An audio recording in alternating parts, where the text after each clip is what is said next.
Welcome to the Equal Opportunities Committee. It's the 6th meeting of 2014. Can I ask everyone to set any electronic devices to flight mode or off, please?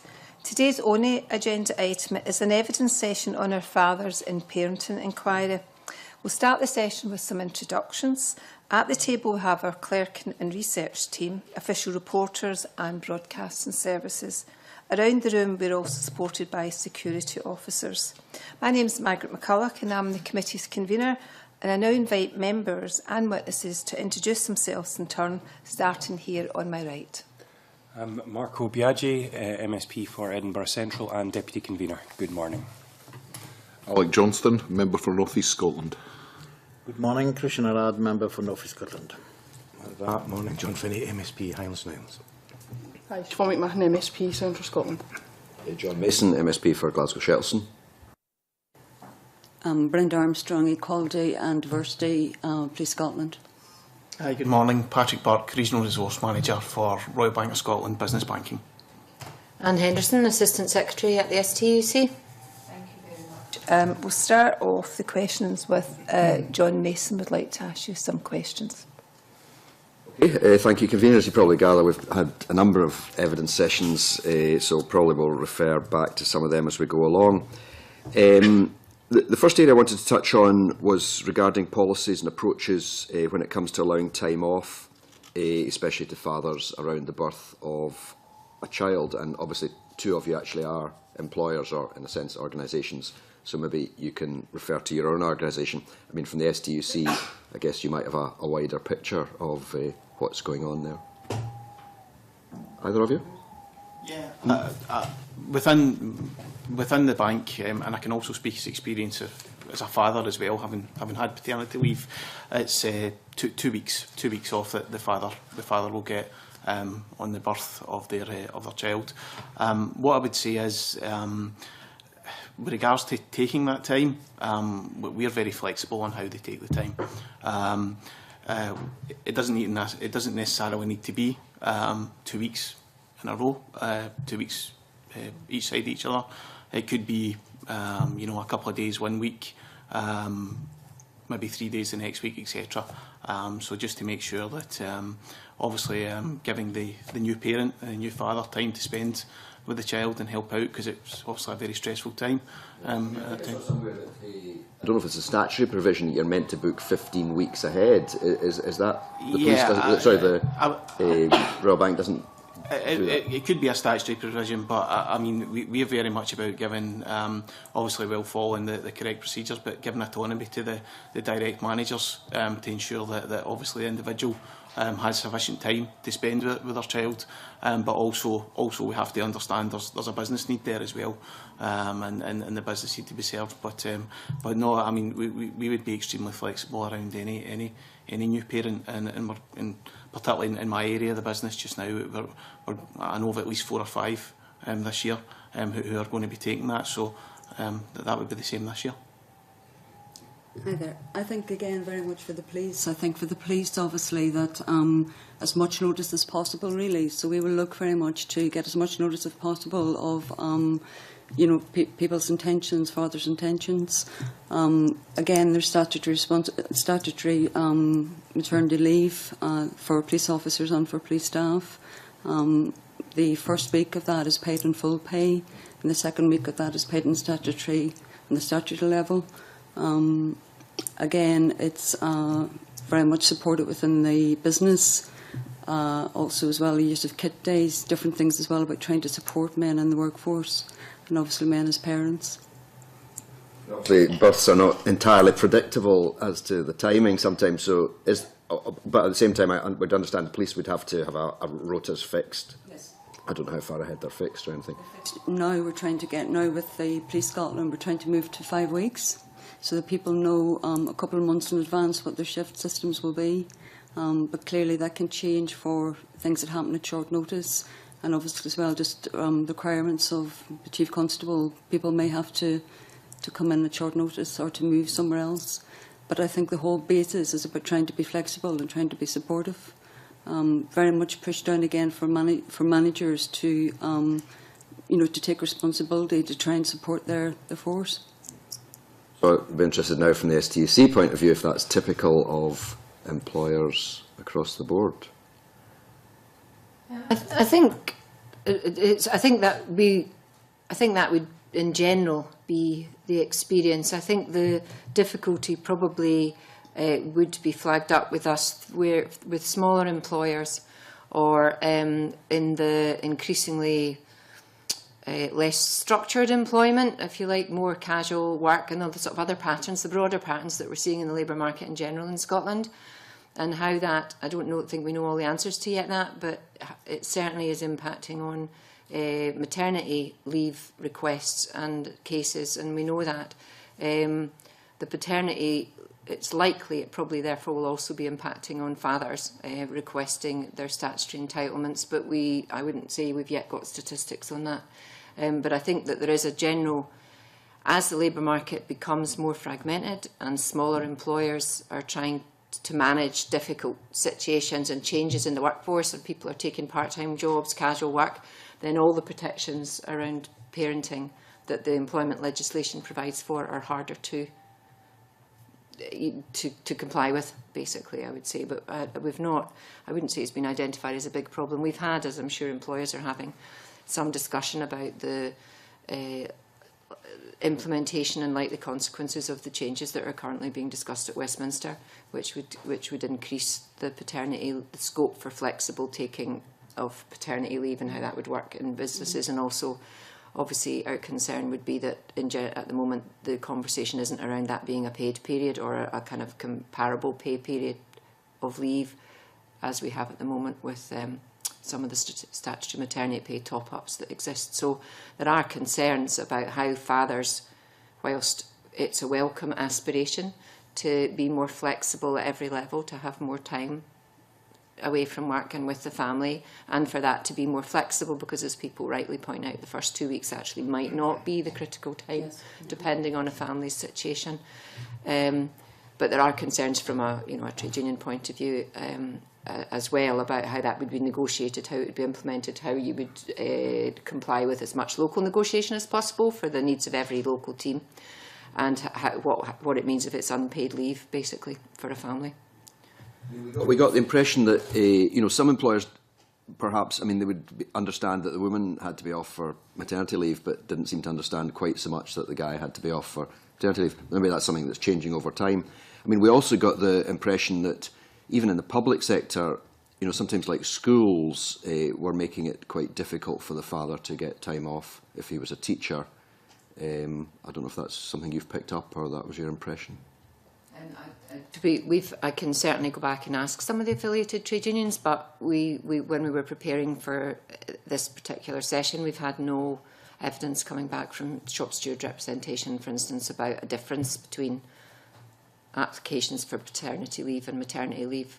I think some of those issues are, like for instance in the teaching profession, will be for both parents. That's just now finding this information. So would like to come into this. Just going to come in. In previous groups, I was asking questions initially, trying to work out whether there was a difference between the public, the private and the third sector in the way that they behaved. And in fact, the answers I got indicated that the difference wasn't based on that. It was more to do with the size of the organisation, small, medium or large. Do you think there is significant differences in the way fathers are treated within organisations depending on the scale in which they operate?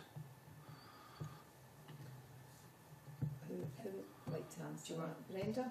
Yeah, I think it very much depends on the organisation. I think there is a big difference between public sector employers and private employers and the voluntary sector.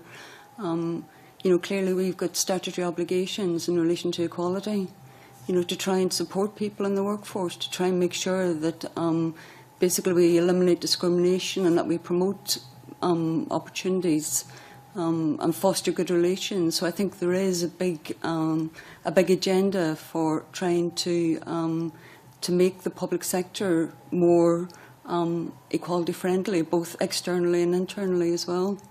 But I think it's very much dependent on the nature of the organisation. And I think for policing in relation to you know, predominantly has been a male environment, so that there's sometimes very strong stereotypes about too flexible workings for, etc. And sometimes a view of the business maybe that that it's a benefit for employees as opposed to it's a benefit also for the business. So I think it's fairly complex. Yeah, I think it probably comes down to. I think there's an element of truth in that. I think with regards to the size of the business, I think probably larger companies such as a bank have probably been investing in flexible working policies for some time now. For example, you know, we offer sort of working from home. You know, we have a lot of the staff now have iPads with remote access, Blackberries, iPhones, that sort of thing. Obviously, I would think that's probably one of the main differences from maybe a smaller organisation who maybe don't have the funds to invest in giving that flexibility. From that point of view, it's beneficial to the person who's taking time off to spend time with the child, because obviously if they do get a bit of time, then they can maybe work from home as opposed to actually being in the office. But having personally in my organisation dealt with small businesses and been their face-to-face contact at one point, I would agree. I think it's probably more difficult for a smaller business to put into place a paternity need, shall we say, because they're probably more reliant on a smaller level of staff. Yeah, can I just add a couple of things? I think one of the questions that has arisen in some of the other areas that the committee's been looking at, but in terms of the equality duties and the responsibilities of public bodies, as Brenda was indicating, I think they've been very helpful, and certainly for the Scottish Government and also within the Scottish Parliament themselves and the staff, there's scope for using those statutory, the guidance and the legislation to actually assist managers and representatives in negotiating good practice. And there's some very good examples now in the public sector in Scotland of good practice, which have been both good for the business and good for the workforce.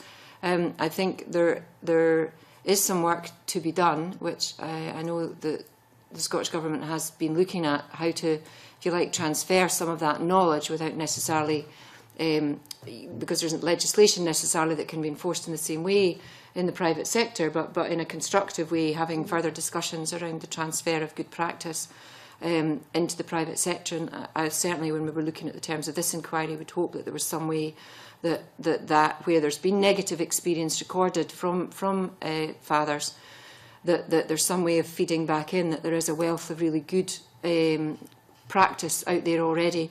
One of the things where I think some attention could be given would be in the context of the third sector, and I think there are probably, well, I know that there are issues sometimes indeed raised by some of the trade unions who represent our members in the third sector. There are sometimes problems around some of these questions around flexible working applications, around parental leave, and I think there's an interesting question there around the substantial amount of public money that is routed through contracting out and through arm's length organisations and a number of the structures that now exist in Scottish society. But basically it's public money that is providing a service to the public, for the public. And there's an ongoing discussion about how much that's actually covered by the equality legislation and the public duties, the public sector equality duty. And I think that overlaps very much with some of the concerns that may be raised about bad experience or poor experience of employees in small voluntary sector organisations, but who actually are carrying out a public function and carrying out a public duty. The care sector itself springs to mind, but it applies across the board. Leisure companies, housing, local authorities have contracted out a large number of their services, as you know, and there isn't an automatic procedure that means that those people, once they're contracted out, will be protected and able to apply for and covered by the public sector duty and the good practice that we've developed across the public sector. Yep. Can I now pass you on to Christian, who'd like to ask you some questions? Yes, and first, Convener, good morning. I would maybe comment on the last responses you gave. They are in conflict with the evidence we received so far. the evidence received so far said that private small businesses seem to be a lot more lenient towards fathers than maybe public services. We had some example of public services who really, didn't fulfill the promises, and mean management were maybe blamed, but maybe you should have looked back at it and seeing the evidence we received so far. One of the pressure is, of course, that the UK has some of the highest levels of conflict arising from competing work and family demands, and that's reflected on the father side. I've got a few questions, maybe for Anne Henderson of the STUC. What trade unions offer specific targeted support for new fathers? Have you got a policy targeting new fathers? Have you done any particularly work on this? Have you got a dedicated policy on new fathers to help them?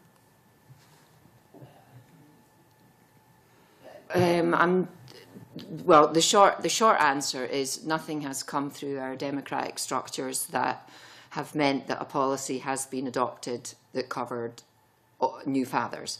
However, trade unions individually, and we represent 32 different affiliated trade unions, the STUC, trade unions individually in their own, and the range of workplaces, all private sector, third sector and public sector, will negotiate with their employers both to comply with the government guidance and the legislation, as we've mentioned, around paternity rights and so on, and also specific adaptation of flexible working in a way that's most supportive. As I mentioned, well, the STUC submission made reference to some of the work that's done, for instance, through Scottish Union Learning.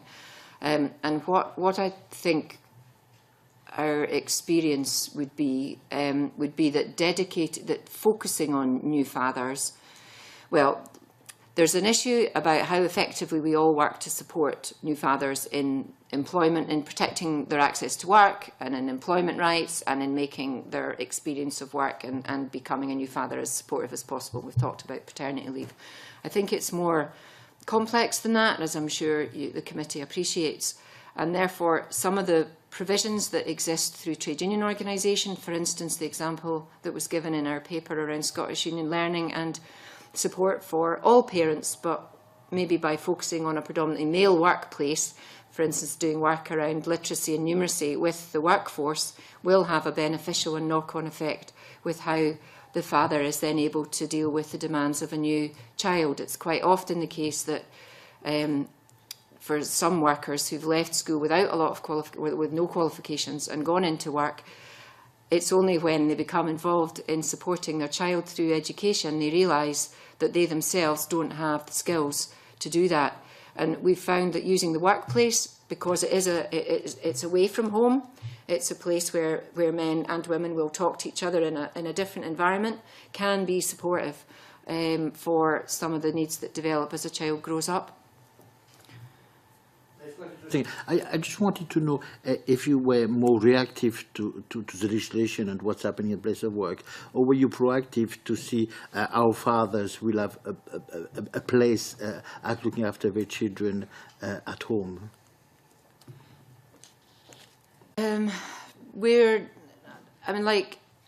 I'm not quite sure. We're supportive of moves to increase paternity leave. We're supportive of the moves to share that are being discussed to share leave, with the proviso that there has to be some way of adequately funding that, because particularly for lower paid families, they're not going to be able to take the leave from their work. I think that a number of the policies that we have and the training that we do around equality for our workplace reps does, by definition, better identify and support all parents, but fathers as well. I'm not quite sure. I suppose that if possibly there are a series of, if the committee's been, if there's a series of bad experiences which are then related to the workplace, then the outcome of the committee's report will obviously take that away and look at it and look where the trade union movement can assist. The submission that we made, I think, was trying to emphasise that we understand that fathers are you know, fathers and mothers, but fathers are workers too, and vice versa. So we're absolutely aware that workers, in inverted commas, are parents too, but also workers and fathers will not only have responsibility for children, but will also have responsibility for caring caring with elderly parents. And I think that there's a whole unexplored or inadequately explored question about how those issues are, you know, fit together, which is good that the committee is looking a bit further at that. But I think it can be exaggerated. I mean, certainly some of my own experience from previously working in the railway industry, which is not an industry where it's easy to work from home. So there are different questions to be resolved there about how you apply a flexible working approach and how you cover shifts, and the rotas were done 6 months in advance. So they're for the train services. So there are issues there about how you support new parents and as children develop and their needs change. I think that sometimes the focus is a lot on the new parent and not secondary school age or further down the line where other issues arise or disabilities develop or whatever, which mean that you require a whole different package of support through a child's life. So I think it's very important. That's why we say workers are parents too, but it's a kind of becomes quite a permanent state of affairs for a lot of families. It's not like just that first year, which is where policy tends to focus. And in the railway, which certainly on the train crew side and signalling side is still a primarily male staffed place, if you like, the majority of those men are parents and find a way through discussion with their shop steward and with the shift patterns that the industry provides. A lot of people choose to work shifts because it better suits the way they can themselves organise their family care. You know, so I wouldn't see there were big problems. There was a willingness from the company and from the union to work together to maybe if somebody permanently wanted to be on night shift to meet the needs of their family, that was doable. You know, so it's not something that's been disregarded, but it comes up in a way that's more generally about making sure everything still operates in the business or in the public service. I'd ask a last question regarding that gender. Is the vocabulary you use? The STUC would have moved from mothers and fathers into parents, talking about parents. So you talk less and less about mothers and fathers. Do you think it's the right attitude to have, or do you think we should maybe emphasize the role of fathers? What you just said, you talk that we're talking more and more about parents and helping parents, whether they are fathers or mothers. But do you think we should have an action, you know, and your responsibility as trade unions, have an action specifically on fathers to try to break down a bit the idea that a father should be at work and mother should be at home? Well, the thing,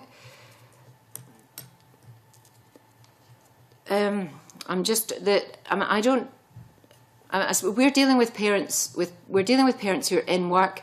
What I do see, and what the STUC sees, is significant differences within the labour market of where women work and where men work.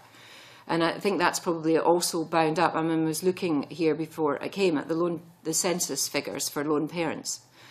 And there's a really dramatic difference between the number, I mean, the lone parent figures for Scotland, you probably know this, but so 92% of lone parents are female in Scotland, 8% are male.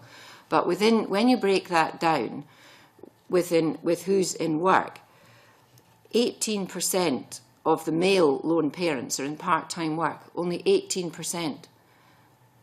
The remainder are in full-time work. Now, you compare that to the female figures, 64% of the lone parent women who are in work are in part-time work. And I think there's some big questions in there that we need to explore a bit more. So what is it that, like, how do those fathers who are lone parents who have, you know, in other places reported difficulties, on the statistical evidence we have here, the majority of them are managing to hold down full-time employment whilst caring for their children. So there's some more to discuss in there. It doesn't mean that they're not being excellent fathers at all. Does it mean that their wage levels and access to flexible working was better in the first place, that they've been able to accommodate that? Why are so many of the female lone parents working part-time? Why have they not been able to get back into the labour market full-time? I don't know the answer to those questions, but I think there's a lot of things that need explored a little bit more. And the vast majority of lone parents in Scotland, men and women, work, which isn't what the headlines would tell you. Similarly, it's nearly 68% of women in Scotland are in the labour market. They're in work. The majority of women are not at home, in inverted commas, even in two-parent households. So there's a kind of, you know, that's what I see as a situation where most people work and most people want to work. It's, you know, other factors that are keeping people out of the labour market. And part of that discussion, yes, is undoubtedly things that your committee's looked at before around childcare and access to work and support. But I mean, I'll take back from, when the report's published and the discussions that we have today, I'll take back to colleagues in the STUC more discussion about that. But I think that, you know, there's also an issue about the fathers who are working people. In general, the issues, for example, in the past, historically, around childcare, for example, or flexible working requests, those issues have been put on the agenda of the Trade Union Conference by the Women's Conference, by the STUC Women's Conference, by women organising and speaking up to improve policies and resources, which in the long term benefit all workers and all parents. But it has been women who've organised around those issues, and for which I would commend them clearly, because it improves working conditions for everybody, and it's improved conditions for some of those women. But, you know, there are some questions in there, like why is it that all those fathers have not felt it a priority to raise the campaign on childcare, for instance, to a higher level? That is changing, and that's a welcome development. Over the last 100 years, that's not been the case. You know, so it's a complex picture which I think is changing, and that's why this discussion is important and useful. Can I go back to Patrick and Brenda? We did hear at one of our last sessions that fathers working within the sort of public sector did have difficulties in accessing time off. How do you ensure that you've got the same standard and accessibility of these entitlements throughout, say, your branches throughout Scotland or even England, within the Royal Bank of Scotland, and also within the police force in Scotland? Because am I right in saying that the decision will be made at a branch level for that entitlement? So how do you ensure that the person that makes that decision is making the same decision throughout Scotland? Sure. So obviously in different, you are right that the autonomy will be at local level for staffing. So it will be the branch manager supported by an area manager covering a group of branches. It will very much depend on the area the office is in. So probably not be surprised for me to say that if you're in a city centre office with 100 people working on a floor, it will probably be easier to implement a flexible working pattern than it will be in a branch with maybe 8 or 9 staff. From that point of view, but there's a number of ways that managers will do that. It possibly maybe by actually just by a kind of it's not a permanent rota as such, but some sort of rota system. So staff may be coming in early, leaving a bit later to cover busier times, particularly at branch level. That I can say is consistent throughout Scotland and in the branches in England as well. So that would be consistent. But again, I would have to go back and say that very much it would have to be the requirement is there, so it will be met. But obviously, with regards to a customer-facing industry, and completely taking on Anne's point about in some of the parts of the Royal Bank of Scotland, we are very fortunate in that we can afford our staff who can work remotely and from different areas. At purely a branch level, that there is a customer to be served. So doing that while also having enough, while also giving the statutory leave is difficult. But the managers are given autonomy to do that, and it might be that we may be getting some temporary staff to help out to do that, or we use the resource from the area to help. So just to make it consistent that you know, if there is a new father within the area, that he gets the level of time off afforded to him. But as I say, it might not necessarily, previous point, be 2 weeks in a row. It might be a couple of days this week, 3 days this week. But it's very much to suit exactly what the father wants. But yeah, it should be consistent throughout the whole of the UK. Thank you. Brenda, do you have anything like to answer that? Yeah, I think obviously there's a big difference between kind of formal arrangements and informal arrangements, and I think the majority of informal arrangements we're probably not aware of because they work and there's no issues really. For you know, prior to obviously Police Scotland, we had the 8 different police forces and the 2 agencies, but largely flexible working has been available since 2005. And that's not just on the basis of being a parent or being a carer, so that was open to everybody to apply for that. I think the take-up has been predominantly female. I think that's changing over time. But I think we see threads in relation to, say, more examples of males applying for flexible working arrangements and full-time compressed hours, whereas women are taking more part-time work. We did some investigation, say, of one of the legacy forces in relation to Lothian Borders, and currently 64 males have flexible working arrangements and 348 females have flexible working arrangements, and those are the ones that are formally arranged. I think as well that obviously now that we've moved into the one police service for Scotland, we're looking at policies, we're looking at practices, and trying to make sure that we have standard approaches and standard policies for all staff. And largely, this is a real opportunity then to kind of re-look and say, well, yeah, what are our policies actually saying, and how do we make those, you know, make sure that they actually fit everybody. I think, again, it's about policies are one thing, but it's about the implementation of policies. And I think that, again, being a public sector, we do a lot of employment monitoring. So, again, it's about who actually makes use of the policies, so who actually does apply, and what are the reasons why people don't. And I think there needs to be more work done about the reasons why people don't as well. And, again, just, you know, listening to parents as well. I think that there's, you know, we've got active staff associations, we have an active Women's Development Forum, an increasingly active Disability and Carers Police Association, and trying to work more and you know, in conjunction with them as well to try and find out, well, what do we need to do? You know, obviously it's about business benefit at the end of the day, it's about performance. So yeah. Thank you, Alex. I was going to go back to something that occurred to me when Patrick was talking, and this is something that I think maybe relates to something you talked about within the bank, but it's something that could relate to other men in other positions.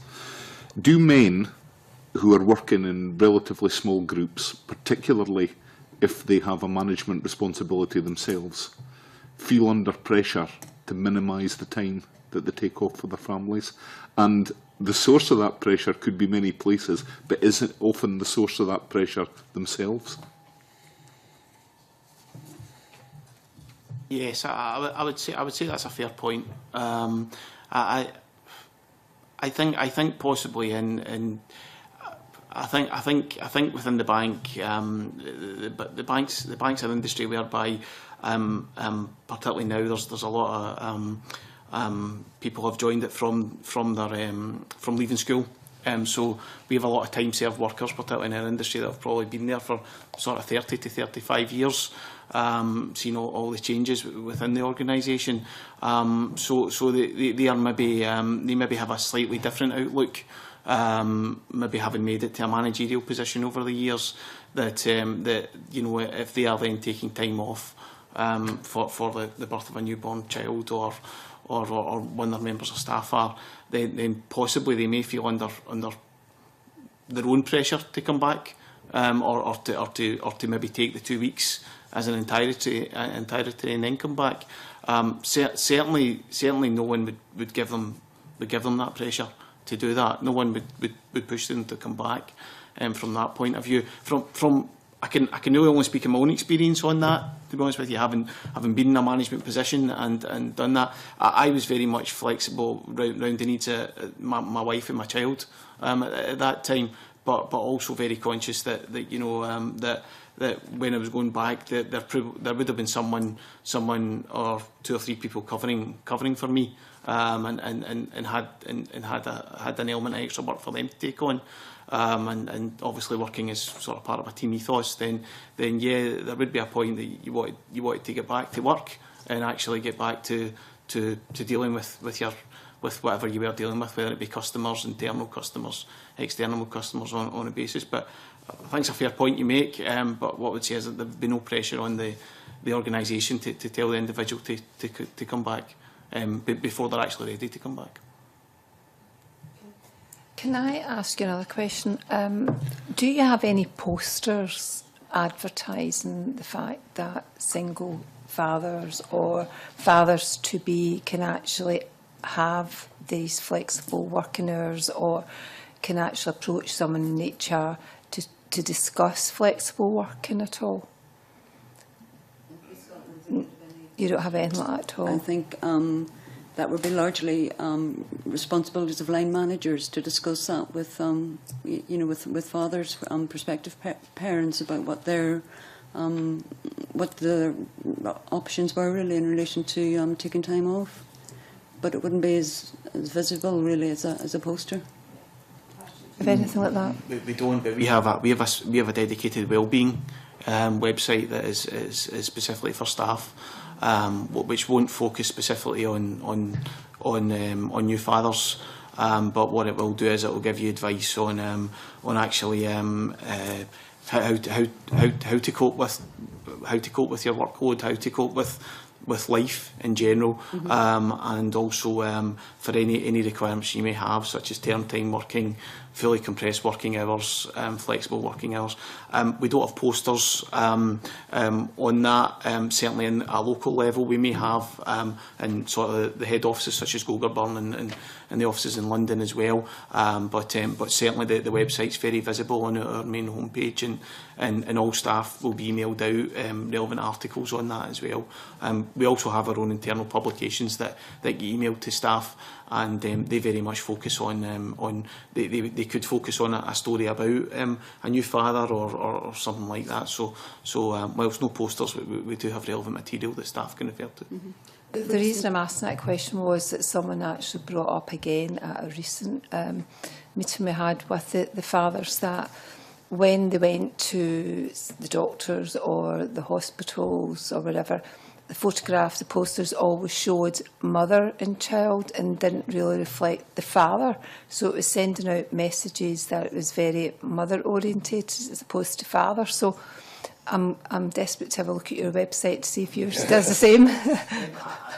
It might not focus specifically on an individual, I would say that, but yeah, I could understand that point, yeah, completely. Just that the message obviously then is getting sent out that it's very mother focused as opposed to maybe mother and father, or in the case of a single father, then father and child as well.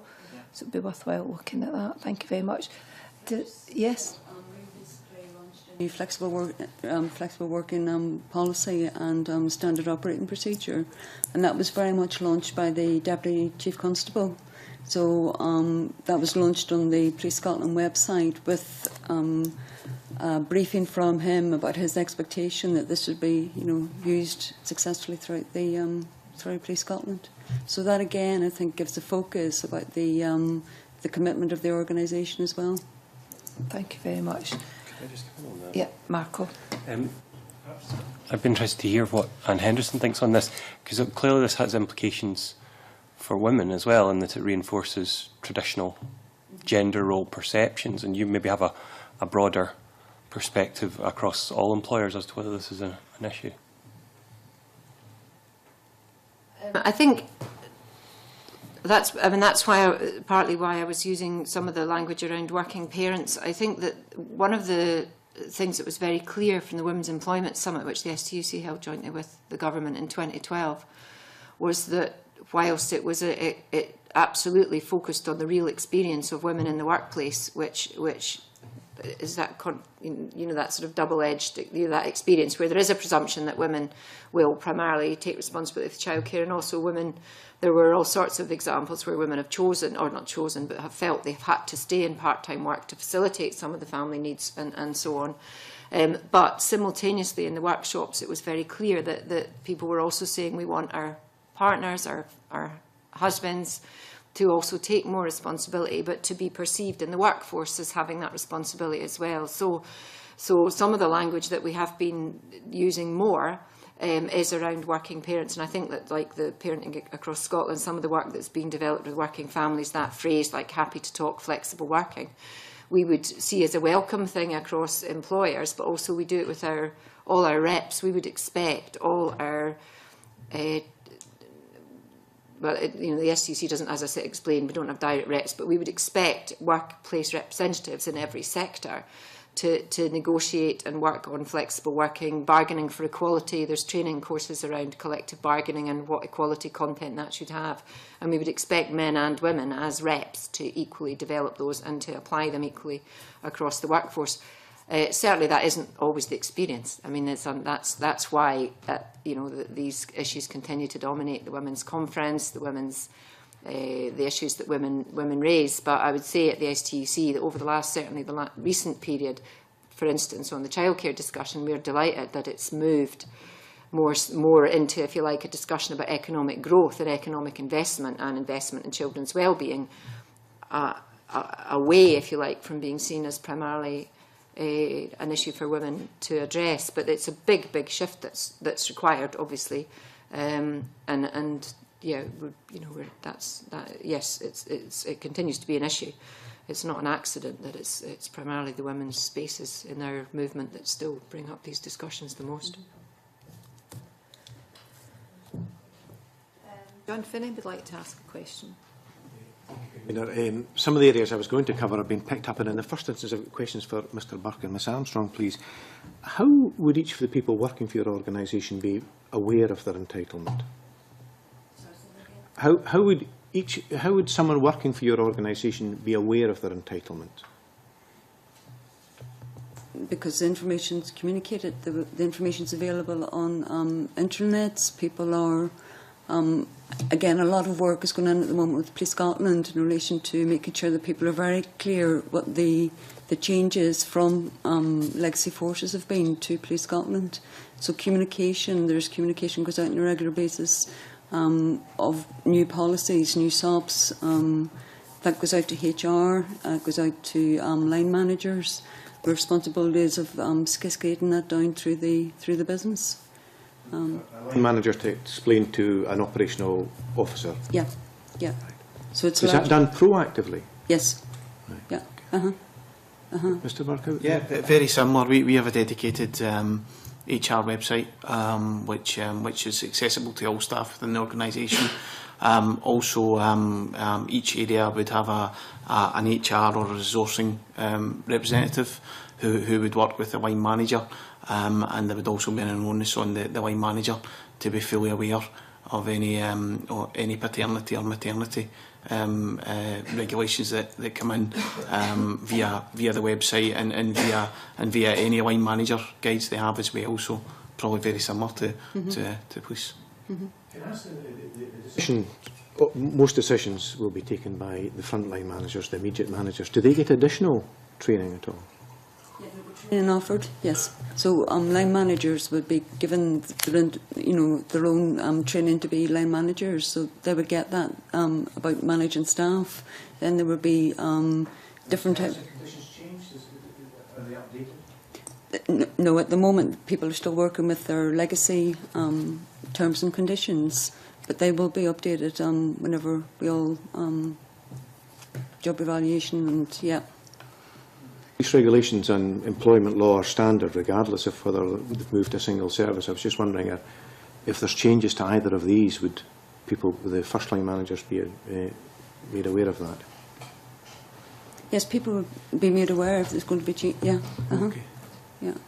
Same with yourself, Mr. Burke, is it? Yeah, I mean, and if they were looking for any clarification on that, they would contact their local rep in the first instance, and if their rep wasn't aware of that, then they would be contacting our HR department, who would be kept on top of that. We would make sure very much the website is set up for a one-stop guide. So if you typed in paternity, it should bring up the relevant articles with that. But the first article would be a guide, the policy, the group's guide and the group's policy to doing that. So and actually that's not just for line managers. That would be accessible to all members of staff in the organisation. That's good, thanks. Now, if I noted you correctly, Mr. Burke, you said there's a business need, and certainly from past knowledge, everything in the police service will underpin, Ms Armstrong, by the term subject to the exigencies of duty. And I'm wondering what weighting is given into either of these terms when decisions are made regarding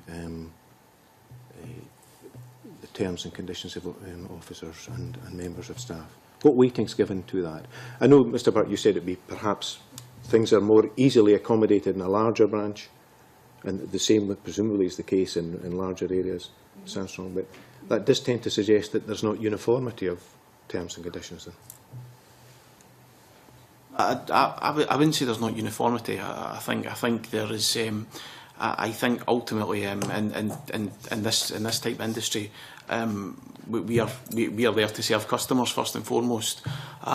So with that, the vast majority of our staff should be in a position whereby they are actually customer facing, from that point of view. However, that shouldn't take away from the need of the member of staff.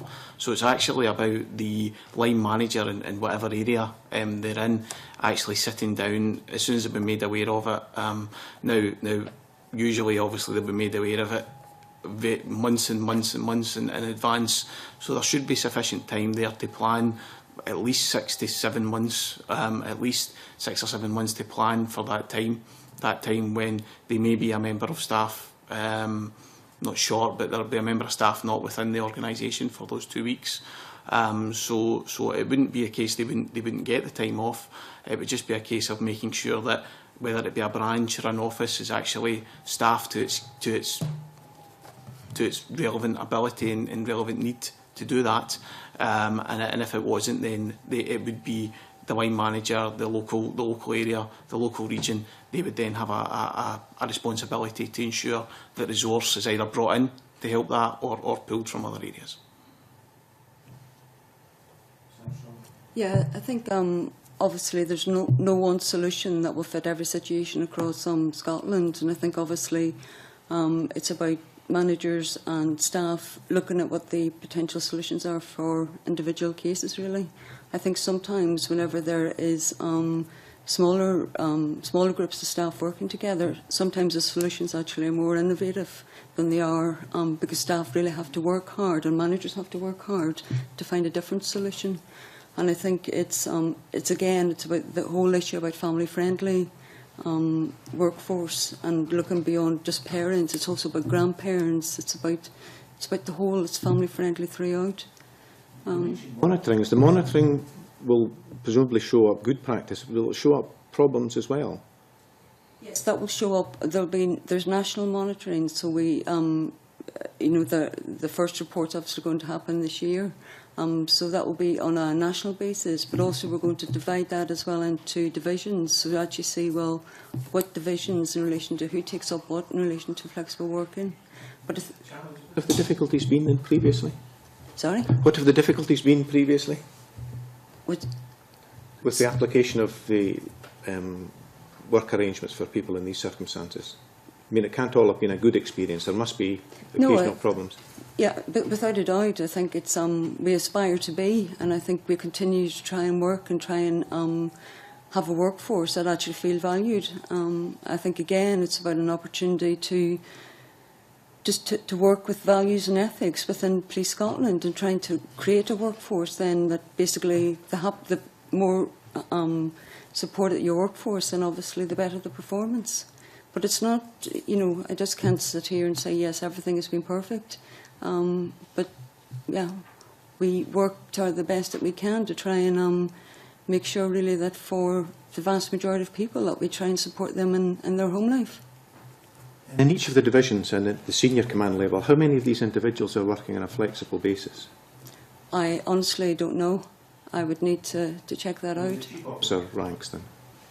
Chief officers, the majority of them, not that I'm aware of, are formally flexible working. Formally flexible? No, not formally. I'm not aware of any of them doing formal flexible working arrangements. But I think it would be accepted that the further up the management people that actually go, then it's likely that they've more flexibility. I wonder if there's an issue in that then, for all of you then, because should managers not be leading by example, and if they feel under pressure, as we sometimes hear managers feel under pressure, we've heard that, that pressure might be alleviated if some of these individuals worked on a more flexible basis. I think there's a real opportunity for role modelling, very much so, to try and support that, yeah. Okay, thank you very much. Thank you. Can I go back to, I think it was yourself, Brenda, that mentioned about support groups. Did you possibly call it mothers or information for mothers? And what I'm wondering is, do you have any sort of support groups that's available, and yourself, Patrick, as well, for fathers? The reason I'm asking that is we went along to a fathers group, and they found an awful lot of help and strength in actually talking to other fathers.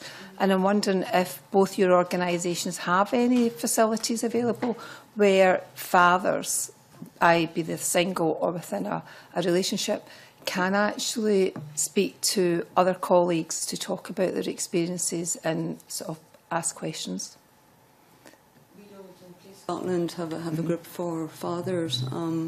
I think we have a number of different staff associations, and I think there's a need to really look at this. I think there's a desire to have a very strong kind of carers group as well, and you know, that's something that we're looking at. But at the moment, we don't have anything for fathers or for men. Yeah. Do you have anything for women? Yes, we have a women's development forum, which is about supporting females in the workforce. And again, it's very much about trying to work with males, so you know, men can be part of that group as well, because largely the majority of the managers are still males. So it's about trying to get them on board to understand, say, about flexible working, etc., so that they actually then, in turn, begin to use it themselves. Yeah. Thank you, Patrick. With regards to fathers' networks, no, not that I'm aware of in the bank. With regards to the most kind of well-known group and side of things we have is Women in Business, which is within the bank, which is very similar to what Brenda says, and that's for more women within the bank to make it to senior managerial and managerial positions within the bank. But I'd probably caveat that by saying I don't think there's as far as I'm aware, I'd have to check this as well, but I don't think there's a mothers group either from that point of view. So nothing for fathers as far as I'm aware. I think if the facility was available, fathers would be inclined to take up that option. I'm not sure. Yeah, I think an element it is, but I would be unsure about that. I think you'd have to run a pilot or a trial run on that for a period of time. I wouldn't be completely sure that it would work, if I'm being honest with you. That's fine. I want to ask you one more question as well. Do you have like a day when the parents can actually bring their children along to work to see the workplace and see what their father and mothers actually do, with a view to actually kind of sort of challenge stereotyping and show the children, you know, there is women actually maybe sort of mechanics working within the police force fixing the cars, or women doing like programming, IT, etc., rather than just doing the general admin stuff. Do you do anything like that at all? Within the bank, no, not that I'm aware of. However, there are. There's no on a local level. There's no policy to say that people do bring their children into the office to see their colleagues and show them about the office, and certainly in the office I work in Glasgow, some of my colleagues, male and female, have brought their children in for an hour or two, and not so more of an informal kind of showing what their mum or dad does and what they do in the workplace. But again, I'd have to check. But I don't think we have a workplace kids day, for example. But I'd have to double check that for you.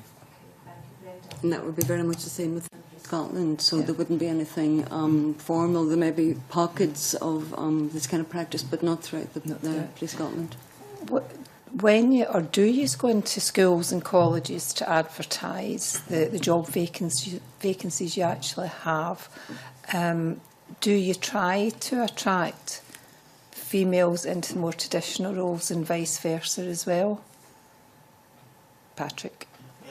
Yeah, I mean, we've a number of programmes throughout the bank. We have a school weavers programme where school weavers will be encouraged to come and apply for a role within the bank, and they will be put in different parts of the business. So it might be a branch network, a retail network, or maybe a business or commercial or corporate network, or possibly maybe one of the back offices. That's also supplemented by our ongoing graduate programmes, internships, that sort of thing. We also work really closely with, we're involved in a careers academies programme as well, where staff are encouraged to mentor 5th and 6th year students, to give them an idea of what the workplace is from that point of view. And sort of a more Scottish level, we're very heavily involved with areas such as Entrepreneurial Spark, Peter Jones Academy, Gateway, Scottish Enterprise, all that sort of thing. So in the last 2 to 3 years, we've been extremely high profile in that area. But I don't think there's a stereo. We wouldn't. It'd be completely up to the individual, the path they want to follow, and that would be made very clear at the interview or the selection process as well. So we wouldn't pick based on their sex. We wouldn't pick somebody to go down a particular route. That would be very much based on what they chose to do and what their career progression wanted to be. Brenda? Yeah, I think Police Scotland has been very active in relation to recruitment and trying to recruit a diverse workforce, really. So there's a lot of work done in schools, a lot of work done in universities, etc. And again, I think it's about trying to illustrate to people just the variety of roles there are within the police. And I think, again, trying to break some of the myths that people still have, that, you know, police officers are male and you need to be 6 foot, you need to be like this kind of a thing. So it's trying to make it more real for people. You know, we're also doing work with some of the specialist operations, some of the specialist teams within policing, and this is looking at occupational segregation. So who actually, say, you know, joins the, say, specialist firearms, things like that, or searching teams. So we're doing work with that as well in relation to try and make that more friendly towards females, really, in relation to more females actually wanting to join those. Yeah, so that's a piece of work that's ongoing and that we monitor as well. Yeah. Do you want to comment on any of that? There's some really welcome developments, I think, going on across a number of organisations in Scotland around looking at occupational segregation, which obviously overlaps. One of the thoughts that I was having, which links to the earlier conversation around fathers, is how much do young men define themselves as fathers, and how much do young women define themselves as mothers? And I just was thinking, for example, with the Modern Apprenticeship Programme, where a lot of government resources and a lot of resources go into the Modern Apprenticeship Programme. Now, we know from other evidence that at the moment we've not quite cracked how to prevent that reinforcing some of the occupational segregation issues. But I was also thinking about, do we know how many of those up to the 16 to 24, you know, those modern apprentices are parents? And do we know what work is done to encourage young men who actually maybe are parents, but to define themselves as fathers and parents in that process through the modern apprenticeships? I mean, it's just a question, but it's such an important recruiting, you know, route into work now for so many young people. that by the age of 24, there will be a significant number of young people in Scotland who will be parents, mothers and fathers by the age of 24, or who will be thinking to start families. So how do we look at what's happening with the occupational segregation in there, but also how people define themselves? I just think quite often you'll find a male worker is a parent and is a father, but they don't define themselves in that way. So by not defining themselves in that way, by defining themselves as an engineer or whatever, it then affects the whole discussions that you have in your workplace over a cup of tea, how you make policy, the whole thing, you know. So there's some messaging and work to be done, which is why I sort of am trying. We're trying to get this discussion going about like workers are parents too. That there's not a separation. People make, I think there's false separations made in policy discussions, and it runs into the discussion about occupational segregation. So when you see a male or female police officer going out to talk in a careers talk, maybe there's something about actually them also saying they're a parent, and not concealing some of these rather important facts that go to then make up how we plan and negotiate around flexible working, and being more flexible about that discussion, because people's lives change. Then it might be that maybe older women will be more attracted. We've been doing some of this work with the discussions at the STC, will be more attracted and more able to go into some of the more classically defined male jobs because they've organised some other things in their life and are more confident and more able to do that, rather than targeting 16 to 18-year-olds. You know, there's other questions, but it's very much bound up, I think, with some of the parenting questions that colleagues were asking earlier on. Thanks very much, Anne. I'd like to bring John Mason in now. Interesting what you were saying just now. I mean, this idea about how people perceive themselves, and perhaps women, including young women, you know, they're seeing their role as the mother as kind of what higher up their gender, or at least something they're going to be more open about when they're speaking to an employer. I mean, when it comes to modern apprenticeships, do you think there's flexibility from employers if somebody was a young mother or a young father? I think it's something we're doing at Skills Development Scotland. Are supporting a small piece of work just now that the Scottish Union Learning Team are carrying out, and one of the which is not complete, and when it reports, it's around diversity and just exploring a bit more detail about what's happening in the modern apprenticeship scheme. But there was a very good example of a young woman who's managed to negotiate doing a 3-year apprenticeship over 5, and has had 2 children during that period. And obviously the employer has applied. All modern apprentices in Scotland are workplace based. They're not college based. They're workplace based. So where there are good conditions and negotiated and discussed in the workplace, those are transferred and applied to the modern apprentices as well. Then there's some very good practice there. So I would be quite interested in seeing how we could develop some of that, both around young men and young women, but making it more visible. And, you know... That's right, if a young woman would be more likely to ask for that kind of adjustment than a young guy would be. Well, exactly. Yes. I wonder, I don't know, like, but how many young men on modern apprenticeships have actually asked to take paternity leave? I mean, that probably somebody here could find the answer out to that question. But it might be quite interesting. You know, there is something about if people not asking, so it's not, and which links, I'm sure, to evidence you've heard earlier about maybe people feel they can't ask. But let's make it more of a conversation. Say these are good things. These are about a strength to society and helping people stay in work and complete college. I mean, this, you know, similarly with college courses, there's probably some interesting kind of questions we could do around that and around visibility and where I'll look back at some of the material produced by affiliated trade unions on the advice that we give around negotiating on flexible working, parenting requests for, you know, different aspects, and see what the images and so on are. But my feeling is that there'll be, some of them are quite mixed by definition, because the workplaces are not primarily female always in which our reps are working, you know, so there might be some things there we could bring forward for the committee to look at. Excellent.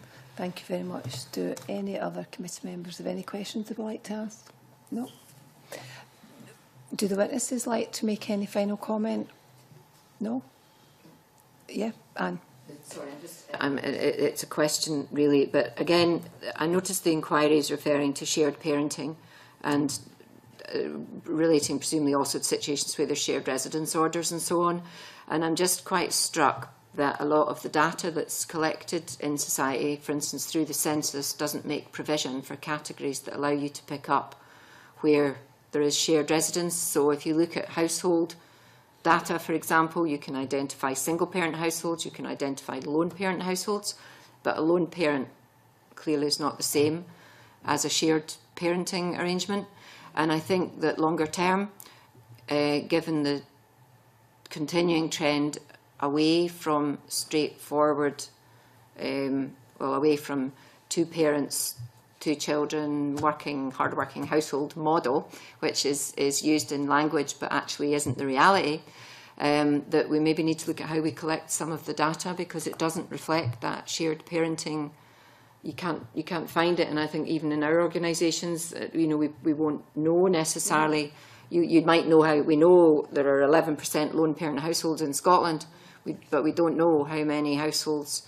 Because where do you record which house the child lives in or is based in for accessing services?